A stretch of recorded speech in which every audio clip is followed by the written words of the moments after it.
Buenos días, buenos días. Sin lugar a dudas, contentos de estar con ustedes y en este nuevo formato de sopas. Le agradezco al ingeniero Héctor Soto que haya aceptado estar con nosotros. De entrada, Héctor, yo te preguntaría para la gente que nos sigue, ¿quién es Héctor Soto? ¿Quién es la familia de Héctor Soto? Mira, en primer lugar, decirte que Héctor Soto es tu amigo. Ujú. Mi nombre es Héctor Soto Ibarra, soy ingeniero agrónomo, tengo 60 años de edad. Mi familia, mis señores padres son Mario Soto Acosta y Refugio Ibarra de Mesa, mi señora madre. Soy hermano de 8 hermanos más, originario aquí en Mexicali, y aquí estamos a tus órdenes. Héctor, se ha hablado mucho del abandono en el que se encuentra el campo, que no hay certeza en la comercialización de lo que se produce en el valle. Se ha hablado mucho de los intermediarios que no han logrado hacer un trabajo, que el propio gobierno no ha sabido comercializar lo que se produce en el Valle de Mexicali. ¿Qué opinión te merece este tema, Héctor? Mira, déjame decirte que yo soy ingeniero agrónomo de profesión, egresado de la Escuela Superior de Agricultura Hermanos Escobar de Ciudad Juárez, orgullosamente cebolleros. Tengo más de 30 años de ejercer la profesión de la agronomía. Tuve la oportunidad, invitación de mi exdelegado Guillermo Alder Tejas, de estar 5 años al frente de la Secretaría Técnica de la Zagarpa. Mira, actualmente, a raíz del Tratado de Libre Comercio, el sector de granos y oleaginosas ha sido uno de los sectores que se ha visto más desprotegido en cuanto al tema de la agricultura nacional. Actualmente somos insuficientes en materia de producción de trigo. Estamos importando alrededor de 5,5 millones de toneladas de trigo. Estamos importando alrededor de más de 14 millones de toneladas de maíz. Estamos importando cárnicos derivados del cerdo. Estamos importando soya, un alimento muy esencial sobre sus valores proteicos en la mesa del consumidor mexicano. Entonces, pero también déjame decirte, el Tratado de Libre Comercio en el sector agropecuario le vino a dar grandes oportunidades a ciertas áreas del sector agropecuario. Y te voy a decir por qué. En cuestión de clima y en cuestión geográfica, México tiene diferente clima que el de Estados Unidos. Si tú verás, si haces una revisión del superávit comercial que tenemos en la balanza agropecuaria, que es positivo para México, se debe a que nosotros producimos en ciertas zonas del país con climas tropicales una serie de productos hortofrutícolas, o sea, son frutas, son hortalizas, con un alto valor comercial y que afortunadamente los productores mexicanos y los industriales mexicanos han tenido la capacidad de establecer tecnologías y presentar sus productos conforme a la demanda que existe en Estados Unidos y en Canadá, que son quienes se encargan en mayor parte de exportar hacia ciertas áreas del mundo los productos mexicanos. Estamos hablando de la papaya, de la piña, de los berries, que han tenido un crecimiento tremendo en el país, que son productos de alto valor, del aguacate, no se diga, el aguacate mexicano, que por las ciertas zonas donde se produce, tiene diferentes calidades. Tenemos que entender, quienes estamos en el sector agropecuario, porque todavía hay algunos improvisados funcionarios no entienden que la agricultura depende mucho del clima. Pero ¿qué nos pasa en los granos y en las oleaginosas? Ahí es la contraparte. Ahí es la contraparte porque Estados Unidos, ellos sí tienen, por la altura, las latitudes, las altitudes, las condiciones geográficas, zonas privilegiadas para producir granos. Entonces, ellos en todos los cordones, si tú recordarás, hay un cordón que le llaman ellos del maíz, hay un cordón del trigo y el famosísimo Cotton Belt, que son los cordones donde está. Tenemos diferentes condiciones geográficas. Entonces nosotros tenemos ventajas en hortofrutícola, pero tenemos desventajas en granos y oleaginosas. Entonces, ¿qué tenemos que hacer? Lamentablemente, los gobiernos anteriores, por su ideología, por su manejo de su política económica, aceptaron en ese tratado, que no ha sido tan desventajoso para nosotros al final del día. Pero sí el gobierno trae esos claroscuros y los ha mantenido durante más de estos 15, 20 años o desde que entró la vigencia del Tratado de Libre Comercio para acá. ¿Qué tenemos que hacer? El gobierno, la Secretaría de Agricultura y Desarrollo, hoy SADER, tiene que establecer una estrategia de cómo recompensar o cómo apoyar a la producción de granos y oleaginosas. Imagínense ustedes, estamos importando ahorita más de 14 millones de toneladas de maíz amarillo. Entonces, El día que Estados Unidos no llegue otra persona, como este señor que le acaba de dar una lección negativa al mundo hace unos días, que ellos decidan no vendernos maíz amarillo o que no les caigan plagas, enfermedades y no tengan producción más para abastecer su demanda, vamos a tener que recurrir a otros mercados.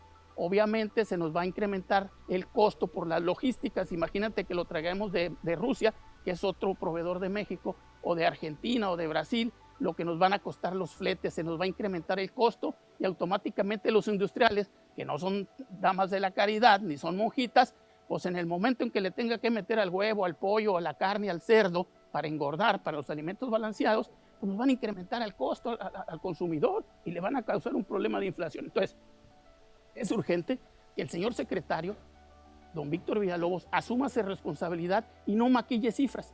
Obviamente estamos creciendo en la producción de trigo harinero, pero crecimos 1.300.000 toneladas e importamos porque el consumo se incrementó en 5 millones. Entonces, tenemos que reorientar la política agropecuaria en materia de granos y oleaginosos en el país.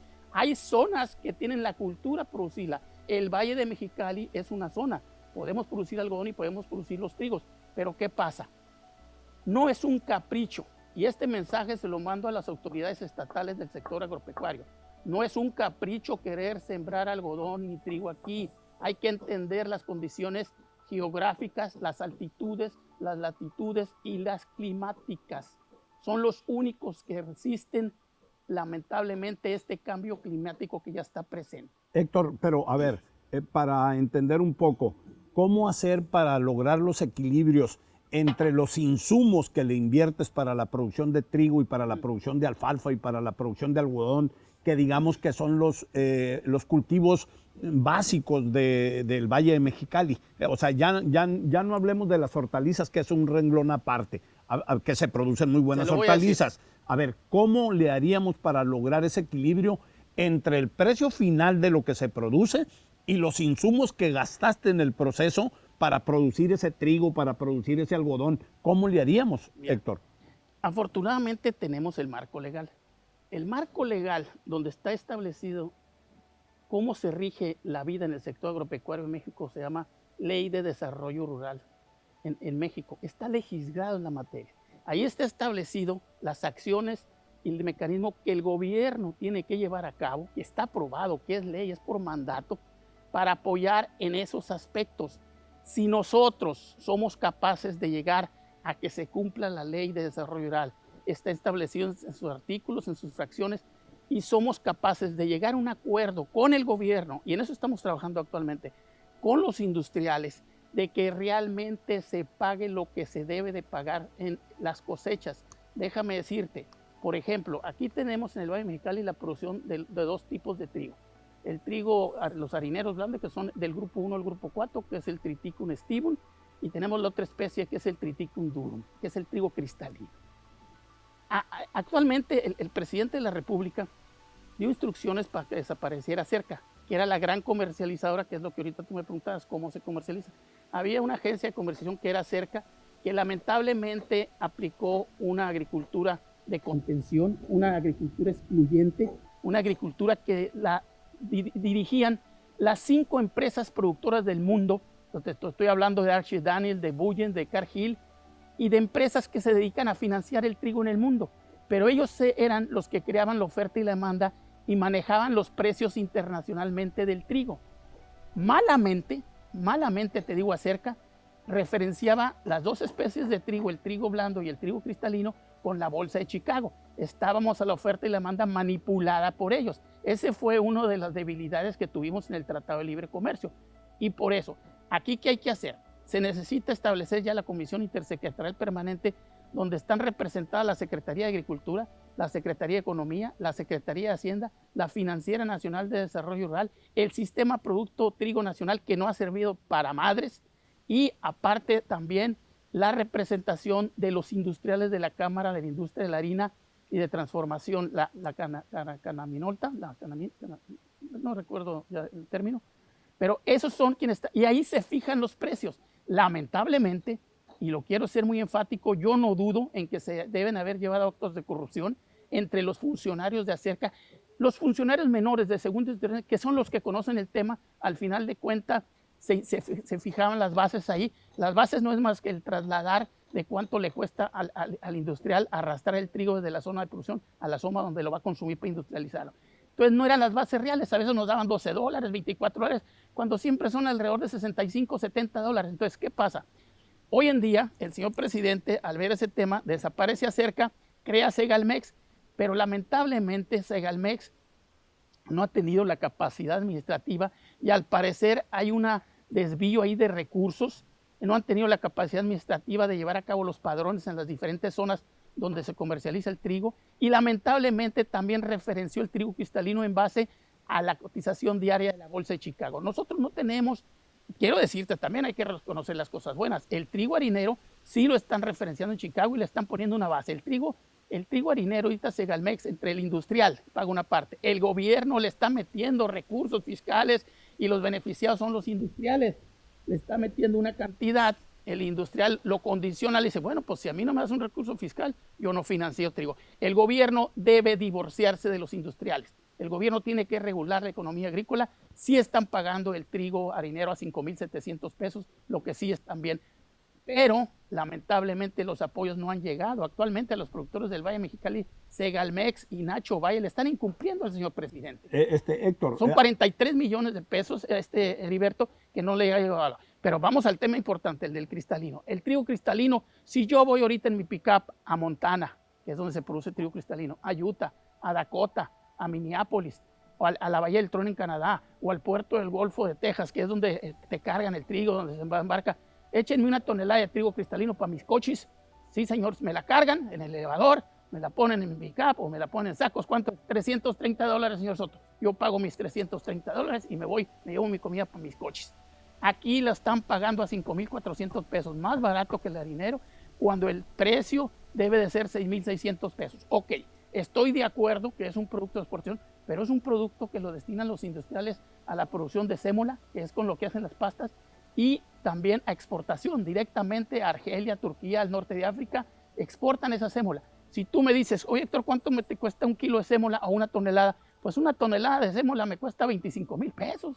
Yo como industrial, tan es buen negocio que aquí acaban de instalar un grupo de inversionistas sinaloenses, acaban de establecer una planta de sémola. No es mal negocio, esas gentes tienen mucha asesoría, son inversionistas muy fuertes. Aparte, los ganaderos del Valle Mexicali compran trigo, porque el trigo cristalino trae altos niveles de proteína, altos niveles de peso específico, altos niveles de algunas cualidades que no trae el harinero, y le da un valor a la calidad de la carne. Están engordando con trigo cristalino, pagándolo como trigo harinero en algunos casos, produciendo carne de muy buena calidad para los mejores mercados a muy buen precio. O sea, todos están haciendo negocio con el trabajo de los trigueros y los trigueros no están. Tú me decías en la cuestión de los insumos. Entonces yo te digo, si un productor, si ganamos dinero como productores, ese problema de los insumos, de los fertilizantes, de los seguros, de la falta de nivelación, de la falta de asesoría, lo resolviéramos teniendo rentabilidad. Inclusive los mismos productores nos pudiéramos hacer cargo de esos organismos que el gobierno ya no tiene recursos para mantener, como es Fundación Produce, el IFAP, el Campo Experimental, el SNICS, nos hiciéramos cargo de ellos, con auténticos productores presidiendo, claro, teniendo un equipo técnico. Entonces, todas esas fallas, el gobierno federal y el gobierno estatal no han asumido su responsabilidad, no sé si porque no conozcan o porque no tienen voluntad, porque no tienen ese amor, ese arraigo con la producción de la agricultura. Cuando se abandona el programa de Procampo, ¿cómo lo sustituye? ¿Y cómo hacerle, Héctor, para que en esta entrega de apoyos no se quede atorado en uno de los embudos de la corrupción? Ese es el gran problema. El problema que ha jodido a este país es el gran problema de la corrupción, Héctor. Bueno, déjame decirte que el señor presidente ha llevado su primer discurso de este país, ha sido la corrupción. El señor, para entender a López Obrador, hay que conocer México. López Obrador es un hombre que tuvo la capacidad de canalizar la inquietud del pueblo. Después de tantos años de vejaciones, después de 40 años de lo mismo, de 40 años que no había realmente una auténtica transición a la democracia, López Obrador se dedica a recorrer todo el país y es un hombre que te conoce de la A a la Z, por eso entiende al país. La corrupción es un tema que está arraigado sistemáticamente en el sistema político mexicano, con o sin López Obrador lamentablemente puede seguir, ojalá que no.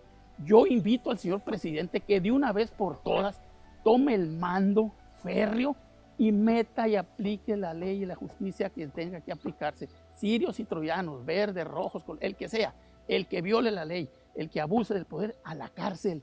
En otros países del mundo se ha establecido esta cultura.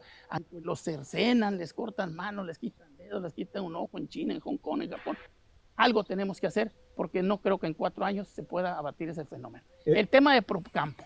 El tema de Procampo, si tú recordarás al gran maestro Carlos Jan González cuando fue secretario de Agricultura, cuando se inicia el TLC, dice, el Procampo va a ser de 10 años para que gradualmente nosotros, la simetría de la economía en el campo mexicano, alcancemos la simetría del campo americano. Nunca se dio. Sin embargo, así hay que reconocer que el apoyo fue mucho más de 10 años. Pero ¿qué pasó? Hoy en día critican a los programas de bienestar del señor presidente y lamentablemente la SADER, la SAGARPA antes, hoy la SADER, fueron una de las dependencias que se vio más afectado, porque desde alrededor, cuando yo tuve la oportunidad de participar en la delegación, nosotros traíamos a nivel nacional, llegamos con don Enrique Martínez y Martínez a un presupuesto de casi 94,000 millones para la Secretaría de Agricultura. Hoy en día traen un presupuesto de 46,000. Lamentablemente, por toda la estela de corrupción y la preferencia que se le dio a ciertos grupos corporativos, si tú crees, a la CNC, a la CODUC, a Antorcha Campesina, a las universidades, a todos los diputados y políticos influyentes, lamentablemente se dieron casos de corrupción donde eran privilegiados grupos. Entonces se desvirtuaron el espíritu de esos programas que son muy buenos, programas muy buenos, que sí estábamos estableciendo unidades de producción tecnificadas que están contribuyendo al Producto Interno Bruto del país, pero lamentablemente, como le dices tú, la corrupción y López Obrador, oye, llega, le dejan una línea de un cordón, podemos decir, de 53 millones de pobres, lo tiene que contener, porque si no se contiene, se le desborda. ¿Y qué hace? ¿Qué hace López Obrador? ¿Actuar como habló el gobierno sedillista o como los otros gobiernos con las matanzas que hicieron? Tienes que matar a esa gente porque esa gente te va a empezar a robar, te va a empezar a matar porque tiene que comer.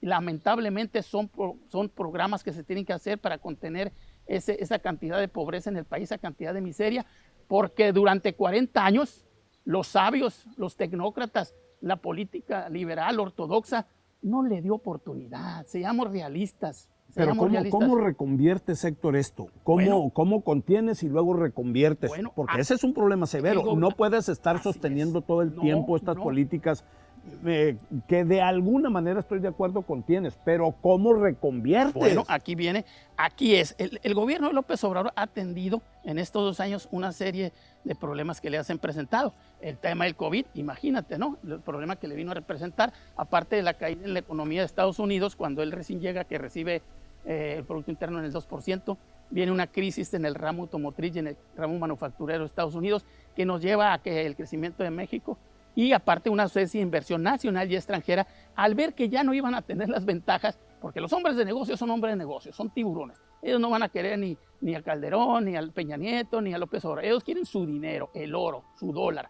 Entonces, ¿qué tenemos que hacer? Aquí sí, el gobierno de López Obrador trae 2 retos: la recuperación económica y la seguridad. Vamos a la recuperación económica.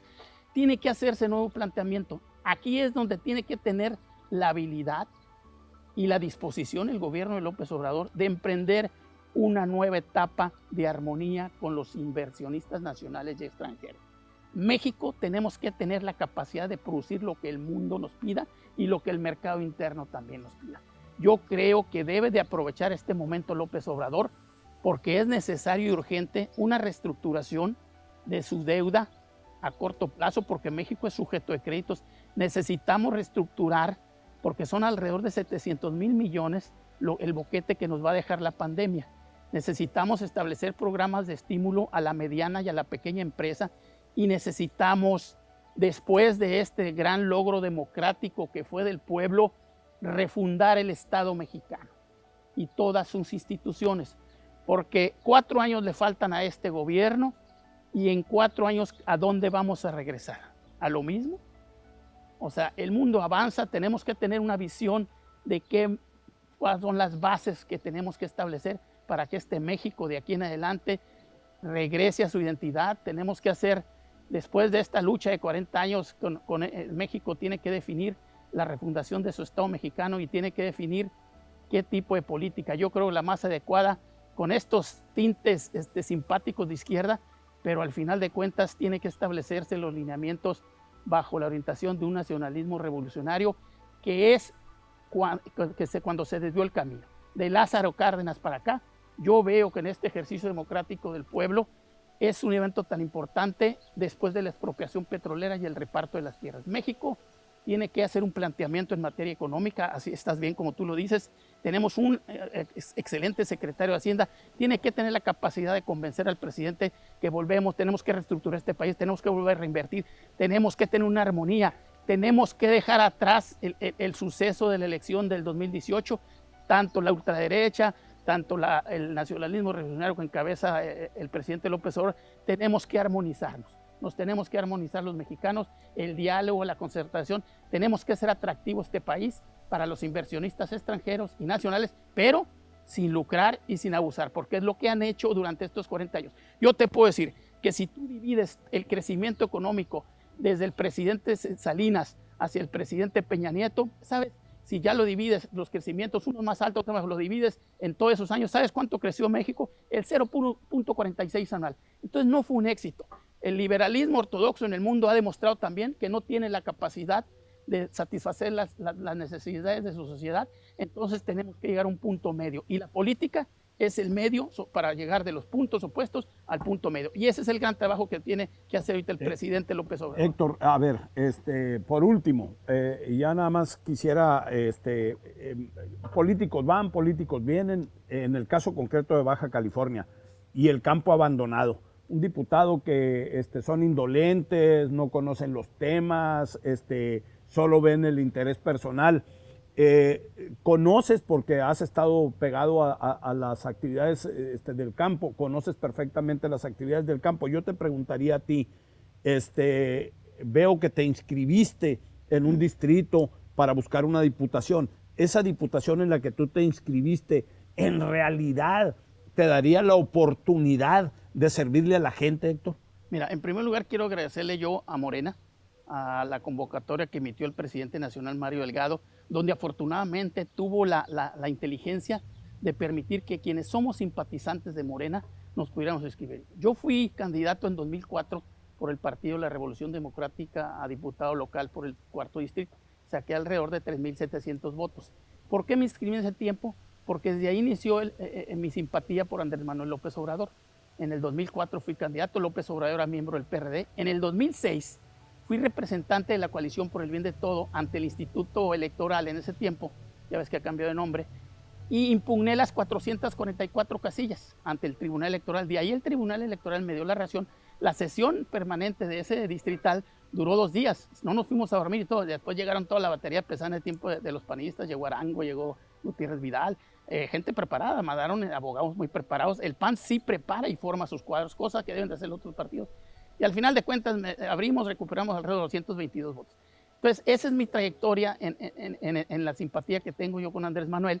Posteriormente, en el 2018, las 3 veces que él ha sido candidato, las 3 veces yo he votado por él. Después se viene la campaña ya con Morena, después del 2014, que fue la fundación de ellos, se viene la campaña del 2018 del ingeniero Jaime Bonilla para senador de la República, lo apoyamos, lo llevamos al Valle. Después se viene su candidatura para la gobernatura, cosa que logró un éxito, fue buen candidato Jaime, hoy en día es el señor gobernador, al que yo le tengo un gran aprecio y un respeto. Posiblemente podamos tener algunas discrepancias en materia técnica y política, y posiblemente no con él, sino con algunos de sus funcionarios. Entonces, esa es mi militancia en cuanto a simpatías con Morena. ¿Por qué lo digo esto? Porque mira, Morena tiene un registro a nivel nacional de militantes que no rebasa los 4 millones, pero afortunadamente somos alrededor de 27 o 28 millones de simpatizantes en el país que le dimos nuestro voto. Entonces sí, acudí, me registré el día 28 de diciembre, como nos lo indicaron la primera convocatoria, llevamos nuestros documentos, posteriormente nos dicen que va a haber otro registro el día 5, nosotros mandamos ya una carta poder, que fue la indicación que nos dieron allá en las oficinas de Morena, y sí estamos debidamente registrados. Quiero decirte que estoy registrado, estoy analizando la posibilidad de seguir o no seguir en el proceso porque he tenido algunos problemas de salud, pero creo que lo vamos a valorar y con mucho gusto, porque hay un periodo de precampaña que queremos llevar intensamente y estoy valorando si físicamente lo voy a poder hacer. Y también Si tengo alguna discrepancia, pues obviamente yo firmé un documento donde no voy a discutir los procedimientos, pero no hay nada que discutir, porque uno de los procedimientos que va a ser... Si no te favorece, no vas a impugnar. No, pues claro que no. O sea, yo firmé, yo tengo que ver una carta donde dice, estamos de acuerdo en el tipo de procedimiento, porque el tipo de procedimiento que están llevando a cabo está dentro de sus ¿Cuántos más se inscribieron? Pero déjame decirte, está dentro de sus estatutos. Entonces se está llevando de acuerdo a lo que los estatutos, a su plan de acción, a sus documentos básicos, a su formación, está cumpliendo. Esa es una de las formas que tiene sus asambleas.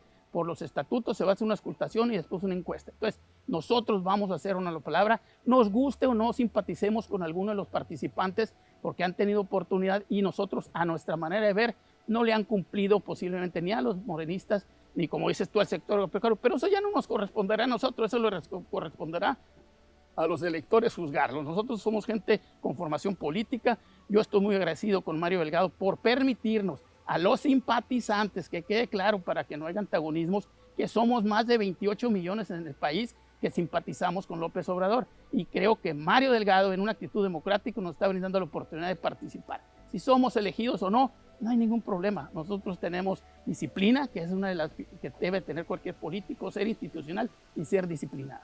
Perfecto, bueno, pues te agradezco mucho, les agradezco a todos la posibilidad de comunicarnos. Este será un programa muy interesante, sobre todo para la gente que ama el campo, como es mi caso, ¿verdad?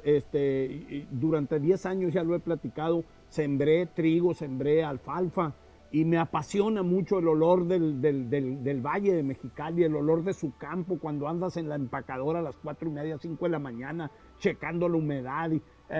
Este es un programa muy bonito, muy especial y vamos a seguir informando. Héctor, te agradezco mucho. De manera muy rápida, despídete. No, pues al contrario, Heriberto, agradecerte la oportunidad de decirle a los campesinos que no se consideren un bloque olvidado o rezagado por las autoridades. Tengo muchas ganas de participar con ellos. Ojalá me brinden su apoyo. Este mensaje quiero dirigirlo a los simpatizantes y militantes de Morena, todo este mensaje, porque es lo que actualmente, hasta donde se me permite ahorita actuar. Muchas gracias y como siempre, aquí tienen su amigo Héctor El Güero Soto. Perfecto, gracias.